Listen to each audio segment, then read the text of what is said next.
Hello friends, welcome to my TET class. Friends, आज हम पढ़ेंगे हमारा पर्यावरण, जहां से आपके पिछली बार टीटी एग्जाम में 15 क्वेश्चन आए थे।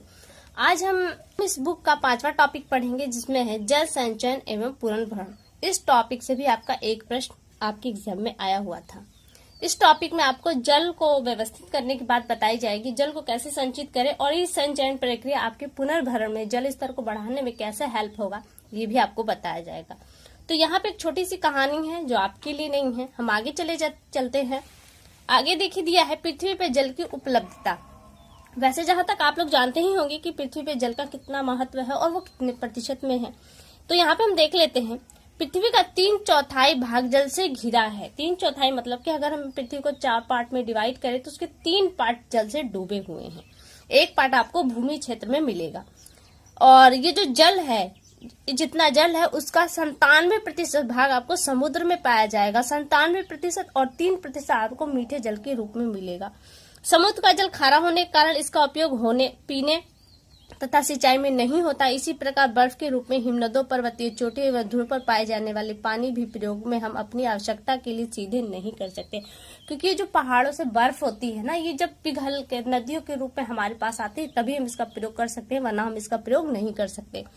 यह भूमि के अंदर जल, यानी कि जो भूमि के अंदर जल है उसे भूजल, और भूमि के ऊपर जो जल है वो भूसतही जल कहलाता है। अर्थात नदियों, तालाबों, पोखरों आदि के पानी को हमारी आवश्यकता की पूर्ति होती है। हमें भूजल एवं भूसतही जल प्रकृति द्वारा कम मात्रा में प्राप्त है। दिए गए चित्र में देखें और पृथ्वी संपूर्ण जल की स्थिति तथा अपनी संपूर्ण शुद्ध जल की स्थिति के विषय में जाने।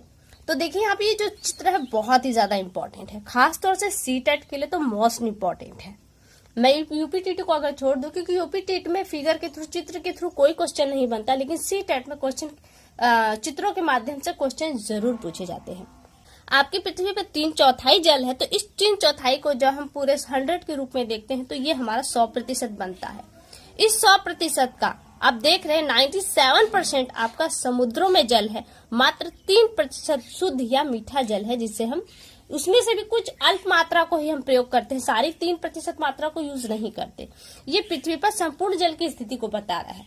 अब देखिए यहाँ पे दिया है पृथ्वी पर संपूर्ण जल की स्थिति, जल का स्रोत जो शुद्ध जल है आपके पास, शुद्ध जल की स्थिति को दिखा रहा है। ये जो 3% यहाँ पे 100% के रूप में अभी से देखा जा रहा है। अब इस 3% को जब हम 100% में कन्वर्ट करते हैं तो उसका 77% यानी कि 77% आपका ग्लेशियर पर है, यानी कि हिमालय की चोटियों पर, पहाड़ियों की चोटियों पर बर्फ के रूप में है। और बचता है 1%। ये 1% झीलों, नदियों एवं झरनों के रूप में है, 1%। और यहाँ पे हमें 11% देखिए दिया है। इस 3% के 100% का 11% देखें तो 800 मीटर भूजल है, यानी कि 800 मीटर आप जिस सतह पर रहते हैं, इस सतह से 800 मीटर के बीच में जो जल है उसे भूजल कहा जाता है। अब वहीं पे 800 मीटर भूजल, ये यहाँ पे भी भूजल है, तो 800 मीटर के नीचे जो जल पाया जाता है वो भी 11% है। 11 और ये 11 दोनों मिलकर आपके भूजल बनते हैं 22%, और झीलों में, नदियों में आपका 1% यानी कि 23%, और 77% ग्लेशियर में। तो अब ग्लेशियर वाले हम जल को तो यूज करते नहीं है, तो ये आपका जो बचता है 23% इसी जल को हम प्रयोग में लाते हैं। यानी कि ये जो आपको ये ब्लैक वाला दिखाई दे रहा होगा ना, येलो वाला पूरा हम यूज नहीं करते जब तक ये नदियों में बहकर न आए। तो ये चित्र देख रहे हैं आपके लिए कितना इंपॉर्टेंट है। अब हम आगे चलते हैं। भूजल कमी के कारण, भूजल में जो कमी आ रही है वो क्यों आ रही है, वो उस पॉइंट को दिया गया। जनसंख्या वृद्धि के कारण जल की बढ़ती हुई मांग, जितने ज्यादा लोग उतनी ज्यादा जल की डिमांड है। इस कारण से क्या हो रहा है, सतही जल कम हो रहा है। सिंचाई एवं औद्योगिक कार्यों के लिए मशीनों द्वारा अत्यधिक जल का प्रयोग, जनसंख्या अधिक, कार्य भी अधिक तो प्रयोग भी अधिक। कम वर्षा होने के कारण जल का भूमि के अंदर कम प्रवेश कर पाना। आप देख रहे हैं कि पर्यावरण में असंतुलन हो गया, जिसकी वजह से बारिश अनियमित तरीके से हो रही है, कभी नहीं होती तो कभी एकाएक बाढ़ आ जाती है। तो ये जो क्रम है ना, इस क्रम से क्या है, जो पृथ्वी के अंदर जल प्रवेश होना चाहिए था भूजल के रूप में, वो नहीं हो पाता। तालाबों, पोखरों, टैंकों जैसे जल के बचत के प्राचीन संसाधनों का उपयोग न करना। शहरों के घरेलू कार्यों के लिए मशीनों में जमीन के अंदर से ही अधिक पानी निकालना। वर्षा के बहते जल को एकत्र न करने एवं सूखे हुए कुएं, तालाबों एवं गड्ढों आदि को पुनः पानी भरना, ये प्रक्रिया नहीं अपनाई जाती। यही कारण है कि क्या हो रहा है, आपका भू सतह स्तर नीचे जल रहा है। अब यहाँ पे जो मोस्ट इम्पोर्टेंट है वो देखिए, ये है आपका, ये आपका मोस्ट इम्पोर्टेंट है, संचयन एवं पुनर्भरण, जो पूरे टॉपिक की जान है। क्या है इसको एकदम बारीक से देखिए। धरती पर वर्षा का जल मीठे पानी का स्रोत है। मीठे पानी का सबसे बड़ा स्रोत आपका वर्षा जल है। ठीक है, इस बात को ध्यान दीजिएगा। वर्षा का जल रिस रिस कर धरती के नीचे गहराई में चला जाता है, रिस कर धीरे धीरे, और जल का इस प्रकार अपने आप भूमि के अंदर जाना जल की प्राकृतिक पुनर्भरण कहलाता है। अपने आप भूमि के अंदर जाना क्या कहलाता है? प्राकृतिक पुनर्भरण। वहीं आगे दिया गया पुनर्भरण वर्षा जल तालाबों, झीलों, बांधों, खेतों की सिंचाई आदि से अपने आप होता रहता है, इसे करने की जरूरत नहीं पड़ती। आगे दिया है कि हम घरों में अपनी आवश्यकता पूर्ति के लिए जल के घड़ों, बाल्टी, टंकी आदि में संचित करके रखते हैं। इसी प्रकार तालाबों, पोखर, बांध आदि बनाकर जब वर्षा के जल को हम रोककर रखते हैं तो उसे वर्षा जल संचयन करते हैं। यानी कि वर्षा के जल को हम किन माध्यमों से रोकते हैं? तालाब, पोखर और बांध के माध्यम से जब वर्षा के जल को रोकते हैं तो ये क्या कहलाता है? आपका जल संचयन। इंपॉर्टेंट पॉइंट आगे है, वर्षा का जल व्यर्थ न जाने पाए इसलिए इसको हम कृत्रिम पुनर्भरण द्वारा भूजल के रूप में भी संचित करते हैं। जब हम जल संचयन करते हैं तो पानी रिस रिस कर नीचे जाता है, जिससे क्या होता है? जो भू सतह है वो ऊपर उठता है। तो ये प्रक्रिया क्या कहलाती है? ये कृत्रिम पुनर्भरण कहलाती है। जो अपने आप होती है वो प्राकृतिक पुनर्भरण, जो मनुष्य द्वारा विधियां अपनाकर की जाती है उसे कृत्रिम पुनर्भरण कहा जाता है। आगे कह रहा है कि भूजल पुनर्भरण का तात्पर्य भूमिगत जल के स्तर को बढ़ाना है। भूजल पुनर्भरण का मतलब क्या है? जो भूमि के अंदर जल है उसकी सतह को ऊपर लाना। भूजल समाप्त हो जाए तो मानव पर इसका क्या प्रभाव पड़ेगा? ये बच्चों के लिए ये आप ही समझ सकते हैं कि इसका क्या प्रभाव पड़ेगा। वर्षा जल संचयन की आवश्यकता क्यों है ये भी आप जानते, फिर भी हम पढ़ लेते हैं। भूजल भंडार में वृद्धि तथा जलस्तर में गिरावट पर नियंत्रण के लिए, जल की उपलब्धता को बढ़ाने के लिए, भूजल प्रदूषण को कम करने के लिए, भूजल की गुणवत्ता बढ़ाने के लिए, सूखाग्रस्त क्षेत्रों में जलापूर्ति में सुधार करने के लिए, पुराने कुओं, तालाबों, झीलों आदि को साफ करके पुनर्भरण संरचनाओं के रूप में प्रयोग करने के लिए, पानी का सतही बहाव कम करने के लिए हमें वर्षा जल का संचयन करना चाहिए। अब ये तो हो गया वर्षा जल का संचयन करना चाहिए पूरे टॉपिक में जो कहा जा रहा है। लेकिन अब बात आती है कि हमने वर्षा जल संचयन करने का फैसला किया है तो कैसे करें हम? तो हाँ, आगे देखिए, संचयन पुनर्भरण करने की विधियां, यानी कि पानी को आप संचय करते हैं या फिर भूजल सतह को पुनर्भरण करना चाहते हैं तो उसकी विधियां कौन कौन सी हैं? थोड़ा सा पढ़ लेते हैं। भूजल पुनर्भरण एवं संचयन की अनेक वैज्ञानिक विधियां हैं। जब हम वर्षा के जल को भूजल यानी कि भूमि के नीचे भंडार के रूप में पुनर्भरण यानी कि पुनः भरना क्या कहलाता है? आपका पुनर्भरण एवं संचयन करते हैं तो इसे कृत्रिम भूजल पुनर्भरण कहते हैं। कृत्रिम भूजल पुनर्भरण की व्यवस्था हम सभी मनुष्यों द्वारा की जाती है। इसे भूजल के रूप में वर्षा जल को बचाकर रखा जा सकता है। इसे भूजल स्तर गिरावट को कम करना संभव होगा। साथ ही साथ विधियां पर्यावरण के अनुकूल भी होंगी। अब ये कौन कौन सी विधियां हैं इन्हें हम देख लेते हैं। तो बहुत ज्यादा आपको 5-6 विधियां यहाँ पे पढ़नी है। पहला है पुनर्भरण पीठ। पीठ मीन्स गड्ढा। पुनर्भरण के लिए हम एक गड्ढा बनाएंगे और इसमें कैसे हम जल संचयन के इस विधि को यहाँ पे दिखाया गया है। छत के जल का हम संचयन करेंगे। शहरी क्षेत्रों में मकानों की छतों से वर्षा जल के गड्ढों को इकट्ठा कर प्रयोग में लाया जा सकता है। शहरी क्षेत्र के लिए यह विधि अधिक उपयोगी है। पुनर्भरण पीठ, अभी हम पीठ बनाएं कैसे? किसी भी आकार का हो सकता है। जो पुनर्भरण गड्ढा है वो किसी भी आकार का हो सकता है। सामान्यतः ये 1 से 1.5 मीटर चौड़ा तथा 2 से 3 मीटर गहरा बनाया जाता है। पीठ के सबसे नीचे तल 5 से 20 सेमी यानी कि जो रेलवे ट्रैक पे आप जो गिट्टियां देखते हैं उतने साइज के आप पत्थर डालेंगे। उस पत्थर के ऊपर मध्य में 5 से 10 सेमी बजरी, जो मोटे इस साइज की बजरी होती है ना, आप उसे डालेंगे। फिर इस बजरी के ऊपर 5 से 10 सेमी बजरी तथा इसके ऊपर मोटी रेत, कितना 1.5 से 2 मिलीमीटर भरी जाती है। तो ये जो बालू है ना, ये मोटे मोटे बोल्टर जो आप गिट्टी डालते हैं इसके बीच में वो भर जाती है और पानी को फिल्टर करती है। वर्षा का जल मकान की छत से इस पाइप द्वारा छोटे पीठ यानी कि गड्ढे में बालू पर गिरता है।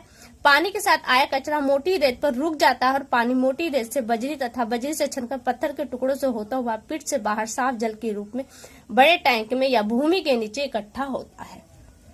तो इससे क्या होता है? आपका पुनर्भरण होता है। सावधानी क्या करनी चाहिए? आपका गंदा जल नहीं आना चाहिए। और पहली बात, कि बरसात का जो पहली बारिश होती है वो पानी नहीं आना चाहिए, क्योंकि उसमें अम्ल होते हैं। और गड्ढे की समय समय पर सफाई करनी चाहिए, ये इसकी सावधानियां हैं।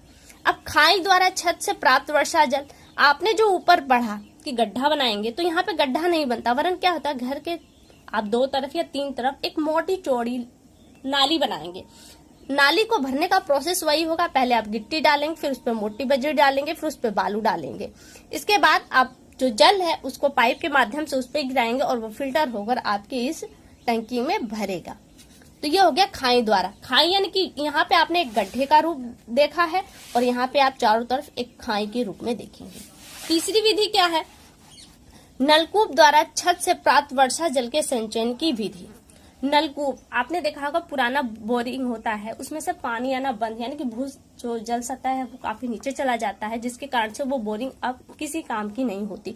तो उस बोरिंग को आप कैसे यूज करेंगे, इसके लिए यहाँ पे बताया जा रहा है नलकूप को। ये इस विधि का प्रयोग ऐसे नलकूपों के लिए किया जाए तो सूख गए हैं। तो पहली विधि क्या है, इसमें देखिए, छत के पानी को नलकूप द्वारा नीचे जलाशय में ले जाने के लिए वर्षा जल को एक टी आकार की पाइप में फिल्टर लगाकर, ताकि जो छत से पानी आ रहा है, क्योंकि वो डायरेक्ट कहाँ जाएगा, आपका भूजल में जाएगा, तो आपको पहले ही फिल्टर लगा के पानी को साफ करना है, यानी कि गंदे वाला पानी उसमें न जाए।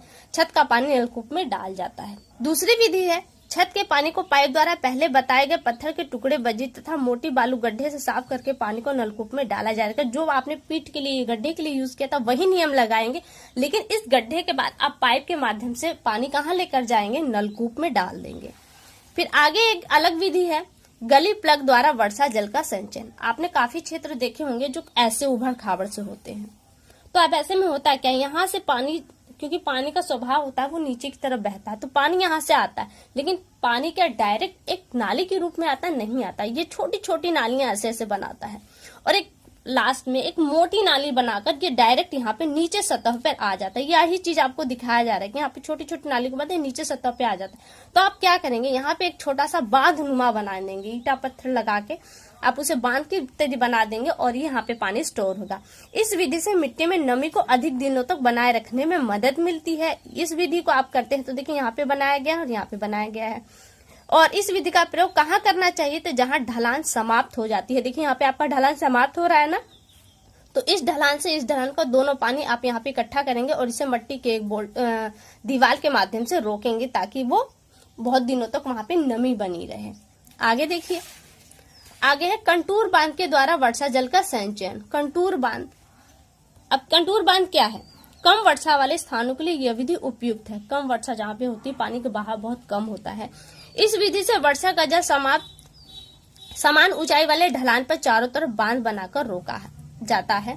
इसके क्या भी लाभ हैं? इस विधि से वर्षा का जल अधिक उपयोग में लाया जा सकता है, फसलों को पानी उपलब्ध हो सकेगा, मिट्टी के कटाव को रोका जा सकेगा। यहाँ पे आप छिछला मैदान जैसा होता है, छिछला नहीं, बहुत सकरानुमा होता है, और इस पे ये बांध जैसा बना के इस पानी को रोक दिया जाता है, तो इधर का पानी बह जाता है और इधर ये पानी इकट्ठा हो जाता है, जिसे आप किसी और रूप में प्रयोग कर सकते हैं। चेक डैम, नाला बांध के द्वारा वर्षा जल संचयन। चेक डैम का निर्माण बहुत कम ढलान वाली छोटी जल धाराओं पर किया जाता है। आपने छत को एक पल के लिए देख लीजिए, आपका छत एकदम समतल होता है, लेकिन पानी अपने ढलान को खोज लेता है, क्योंकि मिस्त्री हल्का सा छत ढीला बनाते हैं एक तरफ का, ताकि पानी बहकर निकल जाए। तो ये वहां पे जहाँ पे कम ढलान होती है, वहां पे ये चेक डैम बनाया जाता है। इस विधि द्वारा संचित जल अधिकतर नालों के बहाव क्षेत्र में इकट्ठा रहता है। इसकी ऊंचाई सामान्यतः 2 मीटर से कम होती है, अतः पानी अधिक होने पर दीवार के ऊपर से बह जाता है, और जितना आपका बांध होता है उतना ही वो टिकता है। बांध को मजबूती देने के लिए ऊपरी भाग की तरफ मिट्टी से भरी सीमेंट की बोरियां ढाल की तरफ लगा दी जाती हैं। जल संचयन की यह आसान और सस्ती विधि होती है, और इस विधि को ज्यादातर से आपने अगर कहीं नदी नालों पे बांध पुल बन रहा हो तो वहां पे आपने ये विधि देखी होगी, जहाँ पे ये विधि हमेशा के लिए नहीं की जाती, सिर्फ पुल के निर्माण तक के लिए किया जाता है। आगे है आपका गैबियन बांध द्वारा वर्षा जल संचयन। जब कोई छिछला मैदान होता है और जहां पानी गहराई में न जा बहकर भले चौड़े क्षेत्र में बहता है, तो वहां पे इस तरह के बांध को बनाया जाता है। तो इस तरह को बांध को आप देख रहे होंगे कि बोल्टर के माध्यम, बड़े बड़े जो बोल्टर हैं उनके माध्यम से इन्हें रोका जाता है और इसके ऊपर फिर एक जाली लगा दी जाती है ताकि पानी के प्रेशर से ये बोल्टर न बहे, क्योंकि पानी अपने आप में बहुत ही ज्यादा प्रेशर बनाता है, बोल्टर बह सकते हैं, इसलिए यहाँ पे जाली लोहे की जाली लगाई जाती है ताकि ये बहे न। और पानी में जो मिट्टी घुली होती है धीरे धीरे उस बोल्डर के बीच में भर जाती है, जिससे पानी फिर उस तरफ रिस्क नहीं जाता। और इस पानी को हम कई तरह के विधियों में यूज कर सकते हैं। तो यहाँ पे देखिए आपका चेक बांध द्वारा हो गया। पुनर्भरण कुओं द्वारा जल का संचयन छठी विधि है। जिस तरह से हमने नलकूपों का प्रयोग किया था सेम टू सेम उसी तरह से हमको कुओं का प्रयोग करना है। जो कुएं फिलहाल वर्तमान में खाली हैं, प्रयोग में नहीं लाए जाते, उनको भी आप भरेंगे। उसको भी भरने का प्रोसेस वही है, आप गड्ढा लेंगे, उसमें पहले मोटी रेत बड़े बोल्टर डालेंगे, फिर मोटी बालू डालेंगे, फिर पतली बाली डालेंगे और इसमें आप पानी को डालेंगे तो ये फिल्टर होके फिर जो पानी आपका बाहर उसे आप पाइप के माध्यम से कुओं में डाल देंगे। तो ये कहलाएगा आपका पुनर्भरण कुओं द्वारा वर्षा जल का संचय। जल संचयन से क्या लाभ है, ये आप लाभ जानते हैं, बताने की जरूरत नहीं है। बहुत सारे सरकारी प्रयास भी किए जा रहे हैं, ये जान लेते हैं कौन कौन से हैं वो। सरकार द्वारा वर्षा जल पुनर्भरण का संचयन हेतु निम्नलिखित योजनाएं बनाई गई हैं। शहरी क्षेत्रों में प्रत्येक 200 वर्ग मीटर वाले भूखंडों में कम से कम एक वर्षा जल संचयन संरचना उपलब्ध कराना। सभी गांवों के तालाबों पोखरों की मरम्मत एवं पुनर्निर्माण करना। 1 वर्ग किमी से 3 वर्ग किमी के जल संग्रह क्षेत्र में कम से कम एक डैम का निर्माण करना। सभी पेय जल कुओं में पुनर्भरण संरचना उपलब्ध कराना। पेयजल वाले कुओं से 200 मीटर या उससे कम की दूरी के अंदर सिंचाई के कुओं एवं नलकूपों का निर्माण न करना है, क्योंकि सिंचाई के लिए बहुत ज्यादा पानी यूज होता है। तो ऐसे में आपको जो कुएं का जल है वो उसका स्तर नीचे चला जाएगा, तो वहां पे प्रॉब्लम हो जाएगी। तो ये आपका टॉपिक कंप्लीट हुआ है। यहाँ पे कुछ इंपॉर्टेंट पॉइंट्स दिए गए, इन्हें देख लेते हैं। क्या है वो? मनुष्य भोजन के बिना कई सप्ताह तक जीवित रह सकता है, परंतु जल के बिना वह केवल 6 दिन तक ही जीवित रह सकता है। कितने दिन तक? 6 दिन तक। आगे है, मनुष्य के भार का 70% भाग जल है। यदि इसमें 1% की कमी होती है तो प्यास लगती है, महसूस होने लगती है। यदि 5% की कमी हो जाए त्वचा सिकुड़ने लगती है और मुंह व जीभ सूखने लगती है। शरीर में 15% जल की कमी होने पर निर्जलीकरण के कारण मृत्यु हो जाती है। 15% की कमी हो जाए तो निर्जलीकरण की अवस्था बनेगी और आपकी मृत्यु हो सकती है। अगला पॉइंट है, विश्व जल दिवस 22 मार्च को मनाया जाता है, तो ये मोस्ट इम्पोर्टेंट है आपका। भारत की जल नीति 1987 में बनाई गई थी, तो भारत की जल नीति 1987 में बनाई गई और 2002 में राष्ट्रीय जल नीति की घोषणा की गई। 2002 में राष्ट्रीय जल नीति और भारत की जल नीति 1987 में। राष्ट्रीय जल नीति के आधार पर उत्तर प्रदेश सरकार ने राज्य जल नीति अपनाई। उत्तर प्रदेश सरकार ने कौन सी नीति अपनाई? तो राज्य जल नीति अपनाई। राष्ट्रीय जल नीति में जल को दुर्लभ एवं बहुमूल्य राष्ट्रीय संसाधन के रूप में माना जाता है। आगे है, राज्य जल नीति में घरेलू आवश्यकता और पीने के पानी की आपूर्ति को सर्वोच्च प्राथमिकता दी गई है। तो यहाँ से आपके इम्पोर्टेंट पॉइंट्स कंप्लीट हुए। क्वेश्चन आंसर है जो हमारे लिए नहीं, आगे देख लेते हैं हम लोग। समुद्र का जल कैसा है? तो खारा होने के कारण पीने के योग्य नहीं है। भूजल एवं भूसतही जल प्रकृति द्वारा अल्प मात्रा में हमें प्राप्त है। कितना है ये? 3% के रूप में आपको मिलता है। तालाब पोखर आदि के प्राचीन संसाधन है, तो किसके हैं? जल संचयन के ये प्राचीन साधन। तो यहाँ से आपका टॉपिक कंप्लीट हुआ। अगली वीडियो में आपसे फिर मुलाकात होगी, तब तक के लिए नमस्कार।